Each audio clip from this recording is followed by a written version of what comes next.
gentlemen, there are two major issues that have been talked about in this debate. Number one, whether or not the rising trend of white savior narrative will degrade certain races, and the second one, whether or not the rising trend of white savior narrative will create harm or benefit.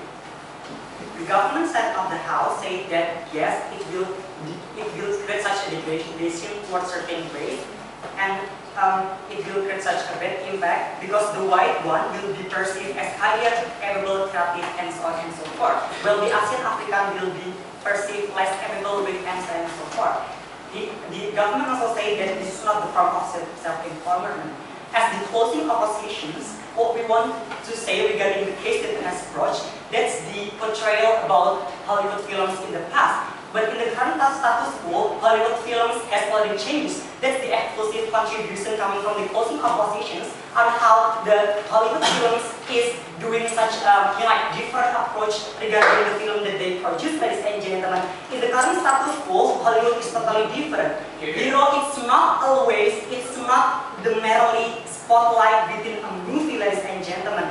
The spotlight upon movie is totally different in the current status quo. Maybe in the past, the hero always become the spotlight in the movie. But in the current status quo, it's totally different, ladies and gentlemen, on how some viewer or the majority of society also spotlight or highlight the victim, the perpetrator, or even the evil one that exists within the movie itself, ladies and gentlemen. Let's take a look in the idea of they are become famous, etc., ladies and gentlemen.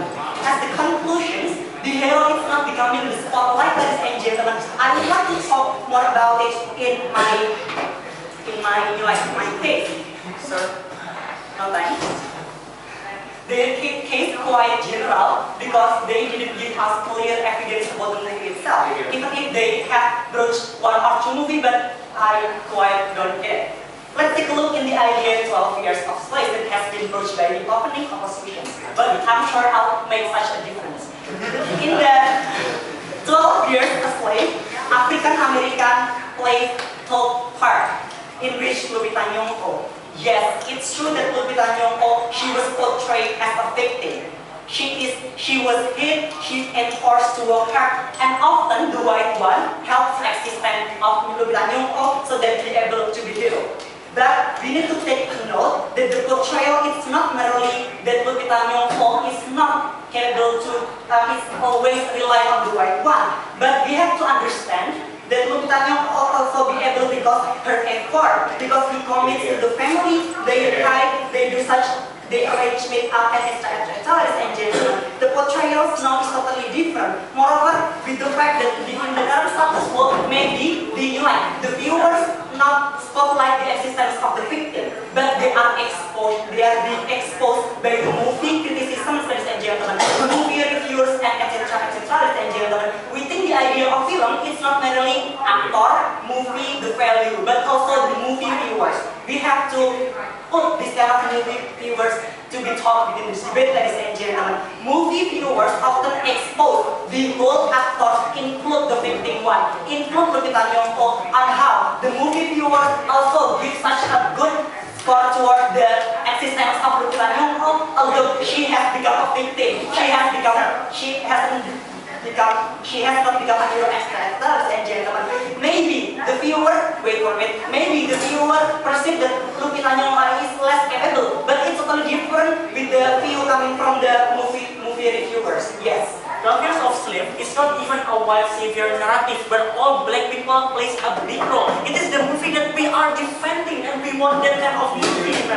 That's from your point of view, but that's my point of view.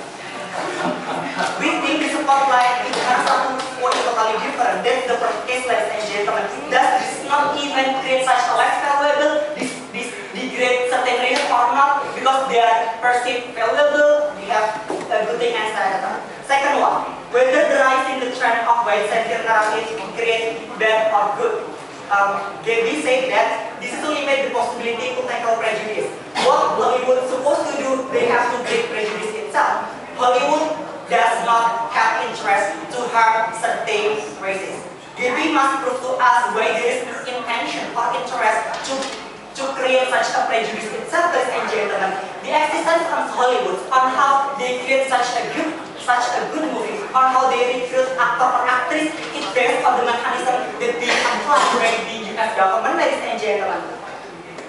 Gaby said that social lives, it will create such a bad thing toward the real life, especially among the minority itself. Ladies and gentlemen, this is also the characteristics of the movie, also the exclusive contribution coming from the opposing oppositions. Film is free to be interpreted by viewers. It cannot be interpreted by only one individual, ladies and gentlemen. Thus, we can see that yes, they might perceive it, they are being like debate, but we say no, ladies and gentlemen. They also being perceived as a good actor who can be learned from their speech, from their acting, etc. That is what in the movie, ladies and gentlemen. Movie is free to be interpreted. It has created such a prejudice that is not even the intentions of the Hollywood himself, ladies and gentlemen. Because the idea of film is totally unique, ladies and gentlemen, on how we like to watch movie, because it can be used as a source of talking each other, etc. I have different opinion this, and you have different opinion this. We think that it cannot be interpreted solely, ladies and gentlemen. Thus, if there are two classes, whether it will degrade certain races and it will create harm or bad, we can see that it's not even create such a bad prejudice for certain races, ladies and gentlemen. This is not within the intention coming from the Hollywood itself. This is also not create such a bad thing. Thank you so much.